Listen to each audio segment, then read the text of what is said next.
નમસ્કાર, હું છું આપણી સાથે રવિ સિંધા। વડોદરા શહેરના ફતેગંજ વિસ્તારમાં વૃદ્ધ દંપતીને ટાર્ગેટ કરી તસ્કરોએ લૂંટને અંજામ આપી રફુચક્કર બન્યા હતા। જે રીતના ફતેગંજ પોલીસને આ ફરિયાદ મળતાની સાથે જ જે વડોદરા શહેર ક્રાઇમ બ્રાન્ચ પોલીસે આ તપાસનો ધમધમાટ શરૂ કર્યો હતો અને જે રીતના ગણતરીના કલાકોમાં જ આ ત્રણેય ચોરોને દબોચી લીધા છે। જે રીતના વિગતની વાત કરીએ તો ફતેગંજ વિસ્તારમાં રહેતા સંતોષનગરમાં વૃદ્ધ દંપતી જેઓ બપોરના સમયે ઘરે એકલા હતા। મતદાનનો એ દિવસ હતો।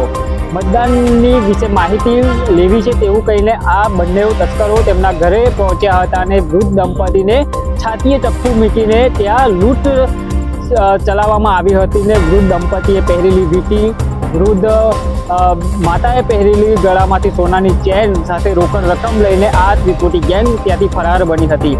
ક્રાઇમ બ્રાન્ચ પોલીસે આ માહિતીના આધારે જ તેઓ ચક્રો ગતિમાન કર્યા હતા, તસ્કરો સુધી પહોંચવાના ચક્રો ગતિમાન કર્યા હતા અને જે રીતના વડોદરા શહેર ક્રાઇમ બ્રાન્ચ પોલીસને સફળતા મળી છે અને આ ત્રણેય આરોપીઓ અત્યારે પોલીસના સકંજામાં છે।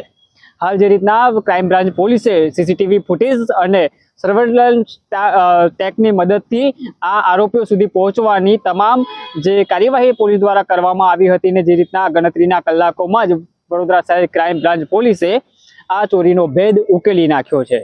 અત્યારે જે રીતના આપ દ્રશ્યમાં પણ જોઈ શકો છો કે જે આ ત્રણેય ચોરો પોલીસના સકંજામાં છે અને પોલીસ દ્વારા એ પણ તપાસ કરવામાં આવી રહી છે કે આ ત્રણેય આરોપીઓ ક્યાંક અગાઉના ગુનામાં ક્યાંક સંડોવાયેલા છે કે નહીં તે દિશામાં પણ તપાસ અત્યારે પોલીસ દ્વારા કરવામાં આવી રહી છે।